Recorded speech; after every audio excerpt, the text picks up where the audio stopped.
በሰባተኛው ጠቅላላ ምርጫ ማግስት ማናሸነፈ የሚለው ጥያቄ ተገቢ ቢሆንም ከዚያ በላይ ግን ኢትዮጵያ ምን አተረፈች የሚለው ጥያቄ ለሀገረ መንግስት ግንባታ ወሳኝ ነው። ኢትዮጵያ ታሸንፍ የሚለው ሐሳብ ትርጉምም አሸናፊው ፓርቲ ተሸናፊውን የሚያቅፍበት፣ ተሸናፊውም ውጤቱን አክብሮ ለቀጣይ የሚዘጋጅበት የስልጣኔ መንገድ ነው። ኢትዮጵያ በታሪኳ የስልጣን ሽግግርን የምታውቀው በጦር ሜዳ ድል ወይም በቤተ መንግስት መፈንቅለ መንግስት ነበር። ከንጉሳዊ ስርዓት ወደ ደርግ፣ ከደርግም ወደ ኢህአዴግ የተደረጉ ሽግግሮች በሙሉ ደም አፋሳሽ ነበሩ። እኛም በእድሜያችን ያየነው በተለያዩ መንግስታት አልፈናልና ከኃይለ ሥላሴ መንግስት ጀምሮ በተለያዩ መንግስቶች አልፈናልኛ እና ምንድነው በመፈንቅለ መንግስት በኃይል በጉልበት ነው እስካሁን አገዛዝ ሲለወጥ የነበረው።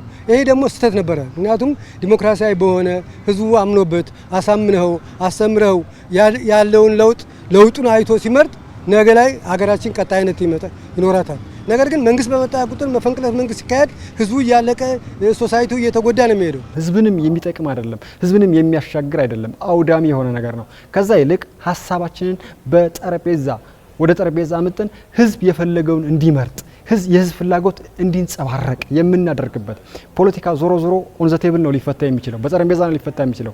ስለዚህ የሰለጠነ ፖለቲካ እናራምድ ብለን ፍላጎት ካለንና ያንን ደግሞ በተግባር ልናከናውንበት የምንችለው ትልቁ መድረክ ምርጫ ነው። ከዚህ በፊት ያው ደም ማፋሰሶች ብዙ ነገሮች አሉ እና ከዛ ነገር ይልቅ ሀገር የምትቀጥለው በምርጫና በምርጫ ነው ብዬ ነው የማስበው። እነኚህ የኢትዮጵያ የኋላ ታሪክ ምን ጠባሳ ፈጠሩ፣ እንዲሁም አሁን በምናደርገው የካርድ ምርጫ ስርዓት ኢትዮጵያ ምን ታተርፋለች በትንታኔ እንመለከተዋለን። ከላይ እንደተመለከትነው ያለፉት የስልጣን ሽግግር ታሪኮቻችን በሶስት ዋና መንገዶች ሀገሪቱን ክፉኛ ጎድተው አልፈዋል። ቀዳሚው የተቋማት መፈራረስ ሲሆን ስልጣን በኃይል በተቀየረ ቁጥር የቀድሞ ስርዓት የገነባቸው ተቋማት አብረው ይፈርሳሉ። ይህም ሀገሪቱ ሁልጊዜ ሀገረ መንግስት ግንባታ ሂደቷን ከዜሮ እንድትጀምር ያደርጋታል። ቢሮክራሲው፣ የህግ ስርዓቱና የጸጥታ መዋቅሩ ለሀገር ሳይሆን ለገዢው ቡድን ታማኝ እንዲሆን ስለሚገደዱ ሀገረ መንግስቱ እንዳይጠናከር እንቅፋት ሆኖ ቆይቷል። ሌላው የማህበራዊ ትስስር መላላት ሲሆን በኃይል የሚመጡ መንግስታት ስልጣናቸውን ለማቆየት የኃይል እርምጃን ስለሚመርጡ በህዝቦች መካከል ጥርጣሬና ቂም እንዲነግስም አድርገው ነበር። ይህ ደግሞ ለዘመናት አብሮ የኖረውን ማህበራዊ ሴትም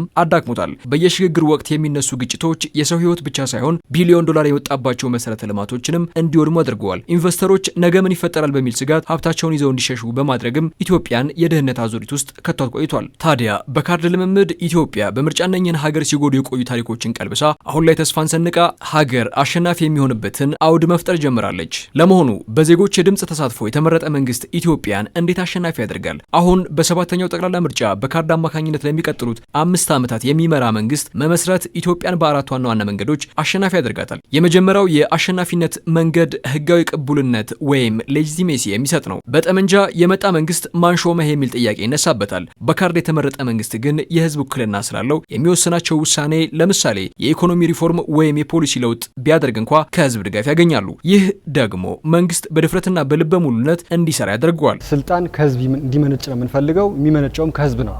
ከዛ ባሻገር ከጠበንጃ የሚቀዳ የትኛውም አይነት የፖለቲካ ስልጣን ሀገርንም ሊያሻገር አይችልም፣ ሀገርንም ተጠቃሚ ሊያደርግ አይችልም። ሁለተኛው የአሸናፊነት መንገድ የፖለቲካ መረጋጋትና የኢንቨስትመንት ፍሰት ማሳደግ ሲሆን ግዙፍ የገንዘብ ምንጮች የሚፈሱበት የኢንቨስትመንት አማራጮች የሚሰፉት ሰላም ባለበት ነው። በየ5 ዓመቱ በሰላማዊ መንገድ የሚደረግ ምርጫ ለዓለም አቀፉ ማህበረሰብ ኢትዮጵያ አስተማማኝ ሀገር ናት የሚል መልእክትን ያስተላልፋል። ይህ ደግሞ የውጭ ቀጥታ ኢንቨስትመንት እንዲጨምርና የስራ ዕድል እንዲፈጠርም በእጅጉ ያግዛል። ተጠያቂነትን ወይም አካውንታቢሊቲን ማስፈን ሌላው በምርጫ ሀገር የምታሸንፍበት መንገድ ሲሆን አንድ መንግስት በ5 ዓመት ውስጥ ካልሰራ በቀጣዩ ምርጫ በካርድ እንደሚሻር ካወቀ ለህዝቡ ጥያቄ ምላሽ ለመስጠት ይገደዳል። ይህ ልምምድ ደግሞ በሀገሪቱ ውስጥ ብልሹ አሰራርና ሙስናንም ለመቀነስ ያግዛል። ሌላውና የመጨረሻው ኢትዮጵያ በምርጫ የምታሸንፍበት መንገድ ብሔራዊ መግባባት ሲሆን ልዩነቶች በግጭት ሳይሆን በምርጫ ካርድ ሲፈቱ በሀገሪቱ ውስጥ የውይይትና የሰላም ባህል ያድጋል። ተሸናፊው ፓርቲ ነገ የተሻለ አማራጭ ይዤ ከቀረብኩ ህዝቡ ይመርጠኛል ብሎ ተስፋ ስለሚያደርግ ወደ አመጽ ከመግባት ይልቅ በሐሳብ መወዳደርን ይመርጣል። ይህ ነው እንግዲህ ኢትዮጵያ ታሸንፍ የሚለው ትልቁ ግብ።